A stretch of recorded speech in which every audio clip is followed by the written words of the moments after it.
Good afternoon. Please sit down.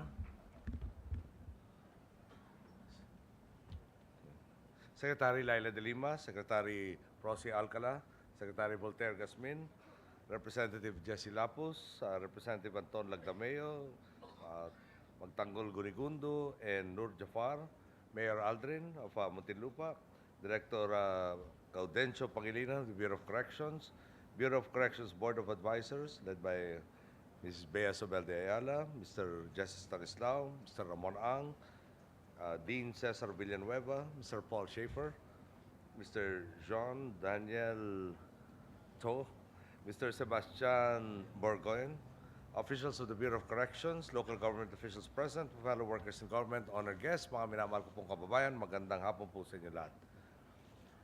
Kapag nabanggit ang salitang bilibid, tila ang unang pumapasok sa isip ng marami nating kababayan ay mga imahen mula sa mga Pinoy action films. Mga grupo ng kalalakihang bordado ng tattoo, nagsisiksikan sa isang dipang selda at araw-araw na nakikipagrayot. Kapag sinabing bilibid, para bang nakakulong na rin dito ang kawalang pag-asang makalaya ang mga bilanggo. Hindi lamang mula sa matataas na pader ng piitan, kundi maging sa paghuhusga ng lipunan. Ngayong hapon, babaguhin natin ang pagtingin na ito. Sa paglulunsad natin ng Bureau of Corrections Roadmap, itutulak natin ang ating sistemang koreksyonal tungo sa tuwid na daan, kung saan ang tanging layunin ng bilibid at ng lahat ng bilangguan sa Pilipinas ay ang tiyakin ang makabuluhang rehabilitasyon at pagbabagong buhay ng mga bilanggo, upang sila ay maging handa sa kanilang pagbabalik bilang bahagi ng kalakhang lipunan. Binabati ko ang bawat gwardya, warden at ang lahat ng bubuo ng Bucor at nagpapasalamat ako lalong-lalo na kay Director Gaudencio Pangilinan sa kanyang maayos na pamumuno at sa pagbubukas ng bagong pananalig sa mga bilanggo at sa kanilang mga pamilya.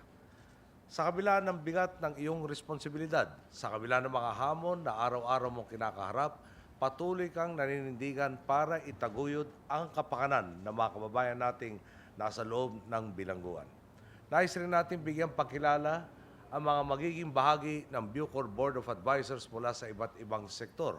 Batid natin kung gaano kahalaga ang bawat minuto sa mga personalidad na kasama natin ngayon.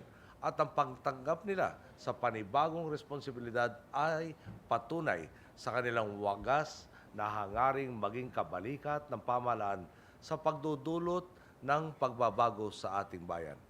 Kayo ang magbibigay ng bagong perspektiba sa mga bagay na dati ay nakakaligtaan sa sistemang koreksyonal, mula sa kaisipan ng bawat gwardiya at warden hanggang sa iba't ibang mga pangangailangan ng mga bilanggo.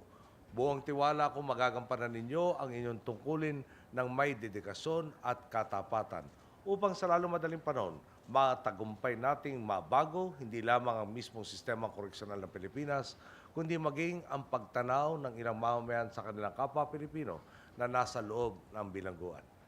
Dito nagbubukal ang ating hangaring isulong ang malawakang reforma sa ating sistemang koreksyonal. Kung may nagkasala, mapaparusahan siya ayon sa kanyang hatol. Subalit, kikilalanin pa rin natin ang kanyang karapatang pantao. Kaya magiging, magiging patas at makatarungan po tayo. Pananagutan niya ito sa loob ng bilangguan, hindi sa impyerno, hindi sa purgatorio. Layo nating tapusin na ang araw ng mga seldang mayahambing sa lata ng sardinas, sa lata po ng sardinas.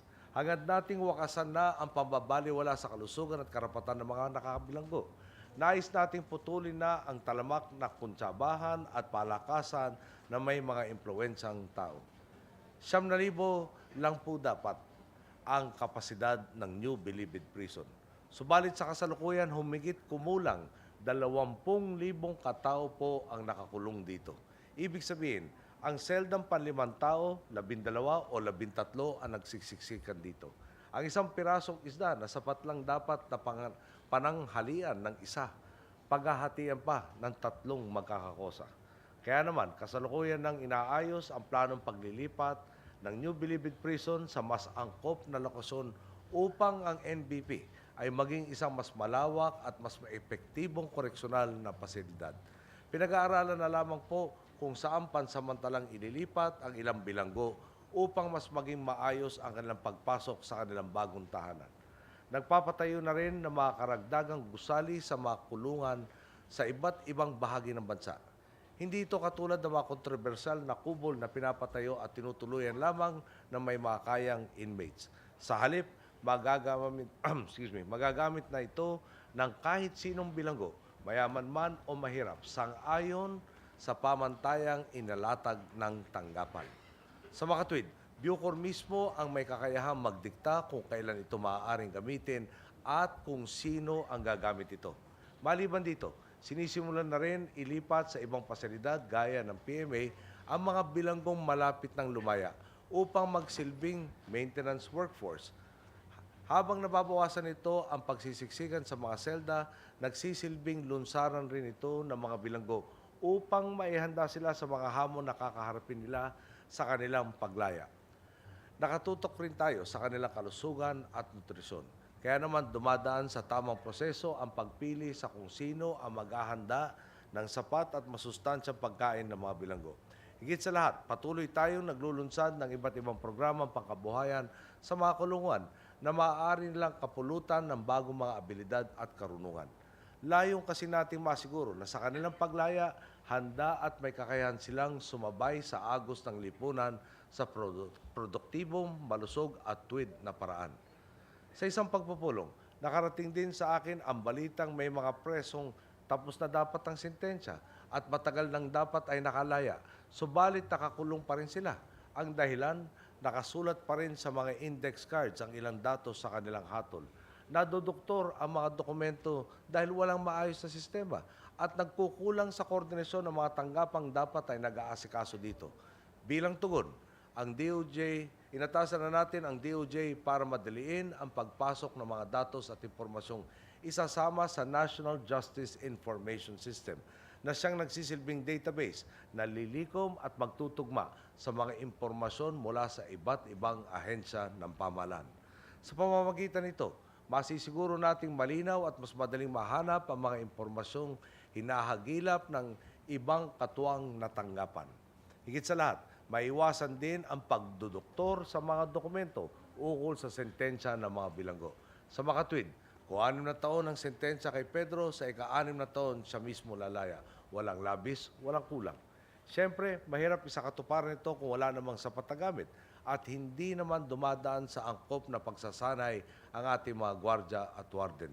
Ito ang dahilan kung bakit itinutulak natin ang Bucor Modernization Bill upang madagdagan pa ang kakayahan ng mga nangangalaga sa ating mga bilangguan. Mahalaga rin magkaroon ng regular na reorientation ang mga gwardya at warden upang ipaalala ang kanilang tungkuling maging responsableng gabay. Ulitin ko po, maging responsableng gabay ng mga bilanggo sa halip na ituring silang kaaway. Simple lamang ang batayang prinsipyo ng Bucor Roadmap, reforma sa kaisipan at buhay ng mga kababayan nating nasa bilangguan. Dahil kung pagbabago sa lipunan ang hangad natin, kung pagbabago ng mga nakabilanggo ang nais nating gawin, kailangan nating magsakripisyo at magtulungan upang hubugin ang ating mga bilangguan tungo sa pagiging isang epektibo at modernong sistemang koreksyonal. Mahalagang mangyari ito dahil ang hustisya ay hindi nagtatapos sa parusa. Bagkus, dapat itong maging bukal ng pag-asa. Ito na nga po mismo ang magiging bagong muka ng bilibid, pag-asa. Pag-asa na pagkatapos silang pagbayaran ng maling nagawa nila sa nakaraan, may pagkakataon silang magkaroon ng maayos na trabaho at disenteng pagkakakitaan. Dahil handa na silang humakbang tungo sa kanilang bagong buhay at kinabukasan. Pag-asang muli silang magiging bahagi ng ating lipunan at mabibigyan ng pagkakataon para maging isang kapaki-pakinabang at produktibong Pilipino. Ito ang bagong pag-asang hatid ng bilibid. Ito ang pag-asang hatid ng ating sistema koreksyonal. Ito ang pag-asa. Ito ang pagbabago. Pinangako natin noon, tinutupad natin ngayon. Bilang isang makatarungan, maunlad at makataong bansa sa tuwid na daan. Magandang hapon po sa lahat at maraming salamat po. Maraming salamat po, mahal na Pangulo.